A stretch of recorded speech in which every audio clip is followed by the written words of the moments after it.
Hello, everyone. Welcome to today's webinar presented by X-Rite Pantone. Just want to check in by a show of hands on your panel. If everybody could raise their hands if they can hear me all right, just use the hand function. Just want to make sure I'm coming through okay. Okay, great. I'm seeing some green hands coming in. Awesome. Again, my name is Eric Messing. I'm a global marketing manager here at X-Rite Pantone. I will be your webinar moderator today. Today we will be reviewing optical brightening agents and how they alter the way that we see and measure color. Before I begin, I would like to go over a few housekeeping points. Because of the number of people that are attending today's webinar, we will keep everyone on mute. During the webinar, if you have any questions, please use the question function on the GoToWebinar panel. I will be moderating the questions, and towards the end of the webinar, we will have time for a short Q&A. Finally, the webinar will be recorded, and you will receive a link so that you can review the webinar at your convenience. With us today, we have Bob Karpowicz, who is our Color Solution Project Manager here at X-Rite. Hello, Bob, and welcome. Hi, Eric. Thank you very much, and welcome, everybody. I wanted to thank you for participating in today's webinar about optical brightening agents. Okay, so what makes whites so white? Well, many of the white materials commonly found in today's consumer products tend to be slightly yellow because most consumers associate yellowness with drab and dingy products. Manufacturers have long used bleaching and bluing agents to reduce the yellow in their white products. However, this also reduces the total reflectivity of the material, making them seem whiter but less bright, actually, so looking a little gray. More recently, optical brighteners have augmented or replaced bleaching and bluing agents altogether in products like paper, fabrics, even plastic.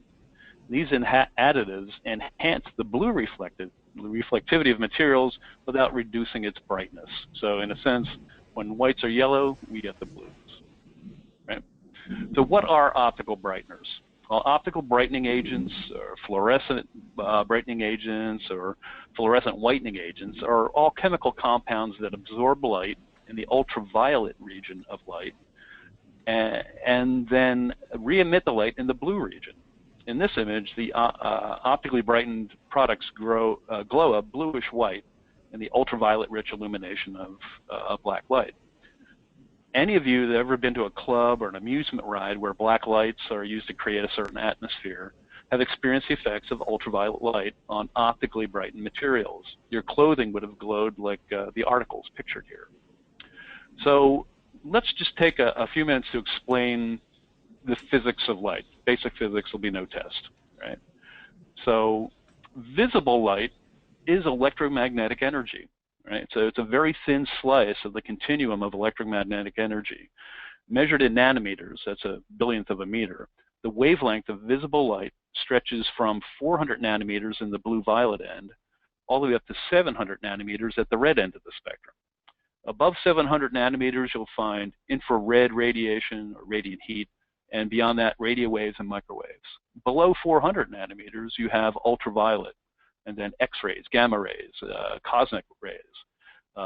And so just based on the wavelength of the light, we can either detect it or it can pass right through us. So visible light and the colors, these monochromatic colors, have their own ranges. So blue is generally considered, these monochromatic colors are generally considered to be between 400 and 700 nanometers, green 480 to 560, yellow 560 to 590, orange 590 to 630, and red 630 to 700. Right? So the white light that we usually see is composed of all these colors we associate with the spectrum. A prism will diffract the white light into these constituent colors, but white light can have subtle differences. So that if you looked at a light box, depending on which light you put on, there'd be generally a different color and would affect the color of the objects in that light box. So you can see daylight's kind of blue, cool wave fluorescence kind of a yellowish green. TL84 is kind of a neutral gray, maybe a little pinkish. Ultralume is warmer still, incandescent horizon light. In that lower right-hand corner, you see ultraviolet. So in our light boxes, you can just put on a black light, a UVA light, and it will show whether you have optical brighteners in the materials you're working with. Now, it's going to be brighter. It's got more ultraviolet energy than you typically would have, say, even in daylight, but it is a good way to determine the amount of optical brighteners you have in your products. Right? So a red object reflects light because it reflects in the red end of the spectrum, but absorbs everywhere else, so it's isolated. Right? A white object would reflect light nearly equally all the way across that visible range of light. All right? So here we have the reflectance curves. A cotton white is going to be somewhere. Oh, excuse me. A red is going to be in the red end. I've got a little mistake in the PowerPoint. Sorry. The red is going to be peaking up here. A green is going to be between roughly 500, 600 nanometers. You're going to have a blue light between 400 and 500 nanometers. You'll have a black, which will be nearly zero all the way across. You'll have a gray, which will be flat and somewhere between 0 and 100%. And then you'd have, this is a cotton white, so what you have is it's nearly flat, but not enough.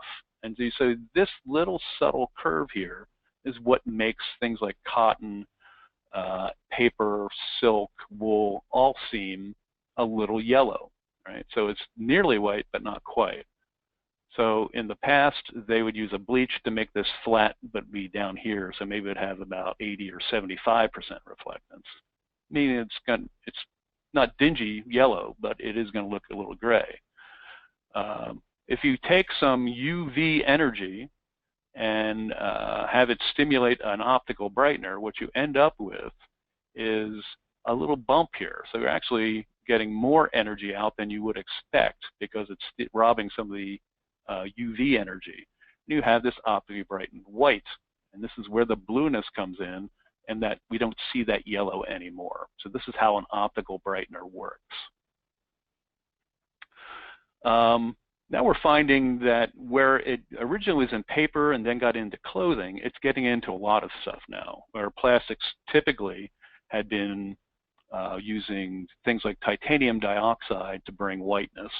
We're finding that high-end consumer products like the cell phones that we use today are actually adding optical brighteners to really just give it that extra pop, because they, these are the magic tools we use in the early 21st century.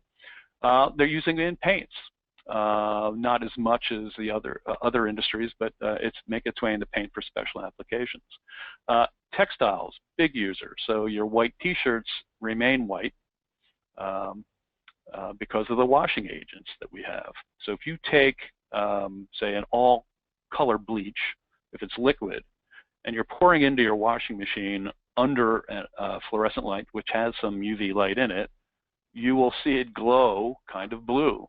And that's because your T-shirts, optical brightening agents, will wash out after a while. And so you're adding it back in every time you use that detergent.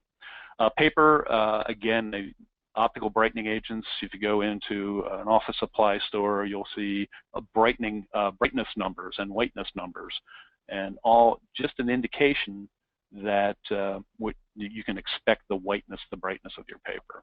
And now they're actually putting into some cosmetics, realizing it's going to make things blue, but it is reducing the yellow that you have, and they're putting it into toothpaste. So you get a nice bright white smile as long as there's ultraviolet light around. Okay, so the thing that we have to be worried about, producers of this white material, is that different lighting creates different results, right? So here's a tungsten home light. There's next to no UV light in tungsten. Basically, it's just visible light and heat.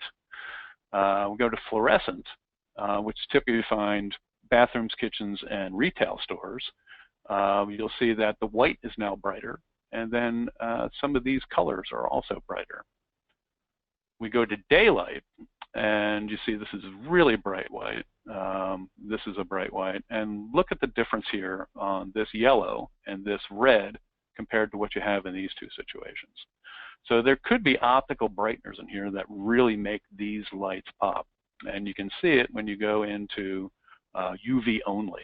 So the things that glow do have an optical brightener in it. So you see the effect it has on other colors, right? You may have a shirt or a blouse or a scarf that's printed, and typically if they have bright colors, that base white material that that pattern is printed on is going to be optically brightened, and it's going to make things like this yellow and this red really pop when they're in the presence of UV light. This is a little different. This actually is a fluorescent color. So that's something to be discussed at a different time. All right, so the conflict here is that if there's a variation in ultraviolet light out in the world, there's also a variation of the whitening effect depending on how much of this you put in, how well it clings or is absorbed by the material you're putting it in, right? And just the variation of the strength of the optical brightening agent itself, right? So while optical brighteners can make clothing, paper, and consumer items brighter and whiter, they do have some unique issues that need to be controlled. For starters, they can be unstable, decreasing intensity over time, which why for clothing, at least, you have a detergent to bring it back up to an ideal white. They're also absorbed in the materials differently based on a wide range of variables, including interaction with the binders and the white materials themselves. Further, ambient light has infinitely variable amount of UV, so there's no way to really detect how well it's going to look, right? Because you've got a lot in daylight and none in incandescent. And although all fluorescent lights have some amount of UV light, they may not all be even, right? So manufacturers need to have a controlled amount of UV energy in order to create consistently brightened products, so that at least if you have a complex product using optical brighteners, it will match under all viewing conditions, right? So if you have a white shirt, bound book, a mobile phone, all with multiple parts, you have to have a consistent brightened appearance across the entire product and product line. Otherwise, this white shirt in the presence of strong amount of UV might look like this, right? Don't do this. Right, so the tools that we have today should start with a light box. You're going to be judging color anyway. You want to see the colors match under daylight, under incandescent, and whatever fluorescent source you're concerned with. But you should also check for optical brighteners. And whenever you have anything like a print or a material that you know that is naturally yellow, cotton, even poly, you want to check and see how much optical brighteners you have, compare it to a standard. Even a single observer can have variation over time. It can be different in the morning than you're in the afternoon, because we are not tuned instruments, right? So you need an objective evaluation method to add to that visual procedure. All right, so this allows supply chains to communicate results more efficiently. So benchtop spectrophotometers, like the one we see here, the X-Rite CI7800, have long been the most reliable way to quantify the effect of optical brighteners on color. These benchtop instruments have a xenon light source, which contain a significant amount of UV energy, and a UV cutoff filter that can be partially inserted between the lamp and the illumination sphere, and that enables the user to control the amount of UV energy in the measurement. That brings consistency to the measurement process for both visible color and UV activation of these optical brightening agents. So this whole line we just introduced, it's coming up on 2 years now. The CI7860, the CI7800, and the CI7600 instruments all have a unique low power pulse that avoids something called the triplet effect. Typically and traditionally, these instruments have had either a single or a double flash with an intensive amount of energy. And what would happen is this huge amount of UV energy would cause this a triplet effect, which actually changes the curve. So it actually suppresses the amount of whiteness that's actually there, and you end up getting numbers that don't match your visual evaluation. And so what we do with these instruments is that we take about 8 flashes and just cumulatively put them together, and that gives us a much more accurate read on how much the optical brightening agents are affecting the blueness of your product. So that gives you much more consistent effect and makes it easier to communicate what your whiteness is through the supply chain. Now we also have another product that has UV, and it's unique in that it is a portable instrument with UV. So what we did here, it does not have a xenon light source. It's got tungsten, which only has a certain amount of UV. But we've added a UV LED, so that can be calibrated to any standard. And now you can take an instrument out into the factory, measure parts, measure rolls of fabric, measure paper that's just come off the line, just to see if you've got variation in the production. Okay, so all that being said, you need to calibrate to a consistent known standard. Now, we ship a plastic standard with all of our instruments that all of our UV calibratable instruments, and that has a known value of whiteness is what you would calibrate to. But you can't use plastic for textile. You can't use it for toothpaste. You can't use it for paper, because the fluorophores, which are the chemicals that actually convert the energy from ultraviolet to visible, are different in every one of these materials. So for paper, you want to, here in North America, you want to look at FP Innovations. It used to be called Paprcan. It's a spin-off of the National Research Council of Canada. They do a lot of things for forest products, but they have a paper whiteness standard with a certified amount of optical brighteners. It has a target on it, and then you would put that into your instrument or software and say, that's my target, and then you would calibrate the instrument to that standard. And fabrics, here in North America, you would use the AATCC standard. That is the American Association of Textile Chemists and Colorists. It's a fabric standard. It's a subscription for a year. You get one every 6 months. And that way you make sure that you've got a consistent amount. The same thing with the paper. You're going to have to replace these on a regular basis. The fluorophores themselves wear out after a while. So you really should not use either the paper or the fabric for more than a year, just because of its fragility. And again, plastic is typically provided by the spectrophotometer manufacturer. Oh, I skipped the, if there's any Europeans on board, they use a different method over there. It's a 4-step method called the Ganzgreaser method for whiteness, and they would order their standards from the Hohenstein Institute in Germany. And they've got a very good system set up there.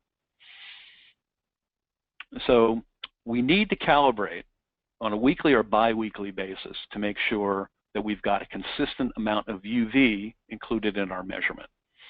And it's because of the reason we would calibrate the instrument on a daily basis, which is that everything changes. And rather than have instruments recertified on a daily basis, you calibrate to make sure that you are at least bringing it back to a known standard. And that's why we would need this for whiteness. However, whiteness needs to be done only weekly or bi-weekly. So with that, we've come to the end of the talk on optically brightened agents. If you have any questions, please do it now. And Eric, do you want to take it away? We had 2 questions so far. If you have more questions, feel free to send those in while we're doing this Q&A session. First one is, how does the lamp of the CI7X differ from the DCI lamp? Okay, so the DCI, you're referring to data color, is a flash lamp. We've got a pulse lamp in the CI7 series. So we have a much lower power output, but we have a cumulative collection of data. So with the two-dimensional CCD array, we're able to capture all of that data, and basically it's a case where the measurement does not get in the way of how the material acts. So if you have a single or a double flash, that's going to put so much energy in that it's going to overwhelm the fluorophores themselves. Great. Next question is, can you use ACTCC Hohenstein, I think I'm saying that right, Institute calibration standards for synthetic textiles / fabrics, polyester or nylon yarn? Yes, typically what you're doing, they're similar fluorophores, and so you know, a lot of the shirts that I buy are actually blends, the white shirts, and so you've got the same kind of action there. And again, you're not you're really trying to get the whiteness. These fluorophores aren't as different to each other as they would be, say, to what you have in plastic or what you would have in paper. So, yeah, typically that's what's done in the industry. Okay, great. Next one is, we add blue dye to tint to make it blush, brighter, a brightener. Bluish, Does it? yeah. I'm sorry, bluish brightener. Does it affect optical properties of the substrate? Sure. So, and that's traditionally what's been done and is still done. Say, if you're in the paper industry, it makes sense. So, blue dye is typically a little bit cheaper than optical brightening agents, and so if you've got a yellow paper, they would add blue, so it would knock off some of the brightness. So you dye with blue, and then you would add an optical brightener to bring it up to meet the spec on brightness. That's pretty common, actually. But if all you're doing is adding blue, then it's going to be, let's say, grayer, right? Because it's not going to reflect as much. Every time you add dye, you're reducing reflectivity. Okay. Does your spectrophotometer show any absorption curve and the emission curve for the OBA? Sure. We will go down to 360 nanometers, so you can see what it's absorbing and what it's emitting. So that last chart I had up here, right? So this is the emission curve here. Oh, you mean just the OBA? Oh, yeah, if you just measured OBA, but you have to put it on something, right? So it's a combination of the optical brightener and the whatever substrate you put it on. But we would show reflectivity. Again, this is a measure of reflectivity here. All right. Next question is, what is the calibration standard for Lightbox? Well, you don't have the calibration standard. The lights themselves are timed, and you should have them certified on a yearly basis. So we would come in with a spectroradiometer and read the output of the lights. So you're not really calibrating. The calibration really comes in when you have an objective instrument like spectrophotometer that needs to be accurate in numbers. What you're doing in Lightbox is having a consistent appearance that the user can depend on, but it will change slightly over time. So you need it certified annually. And Bob, correct me if I'm wrong, that certification is offered by X-Rite, correct? Yes, absolutely. Absolutely. Okay, great. Thanks. How does optical brighteners affect metamerism? How is metamerism affected? Well, that's a very good point. So if you're comparing to how something looks in daylight to how something looks in incandescent, the optical brighteners are not going to be activated in incandescent. So you're going to have, when compared to something that's optically brightened in, say, daylight or a fluorescent, and all fluorescent tubes have some amount of UV, that's how they work. There's going to be a big difference, and you're going to really see it in the blue end, where those curves are far apart. So you may have something, say, of a bed sheet or something. In incandescent light, it's, you know, a white bed sheet's going to, it's going to be white, but it's going to trail off as you look at that spectral curve. It's going to trail off as it approaches 400 nanometers.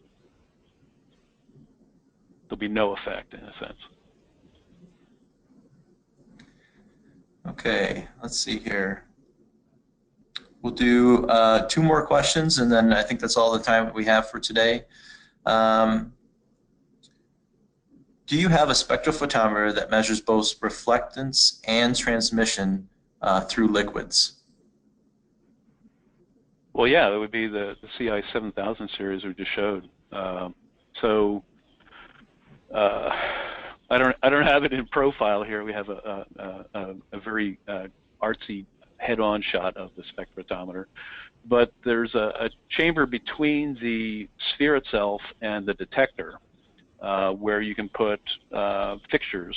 So you could read through plastic, or you could hold a cuvette full of liquid, and you would read through it in the front. If you want to measure it reflectance, you get a fixture to attach to the front of the instrument, where you'd have to read that cuvette up against a white tile. So it's a little less reliable, a little less accurate, because now that white tile is going to have its own influence on the liquid, but you can do both, yes. Okay, and our final question, have you seen optical brighteners added to screen print ink, either PVC or water-based? I'm not familiar with screen print inks, so I couldn't tell you. I would think that there are inks that have that are fluorescing, because I've seen T-shirts on the boardwalk in New Jersey where people have images that will glow, you know, under a black light. So I imagine there are fluorescent materials, and I guess technically they're related to optical brighteners, but I'm sure you could have a white. I can't see why not, but I don't know for sure. Okay, great. Well, that's all the time we have for today. Thank you so much for attending today's webinar. We will be reaching back out to you within a week or so and answer any questions that you have. I see a few more questions coming in, so no worries on that. We'll make sure that we're getting the answers to you. Thank you, Bob. Thank you for your time, and everyone have a great afternoon. Thank you, everybody.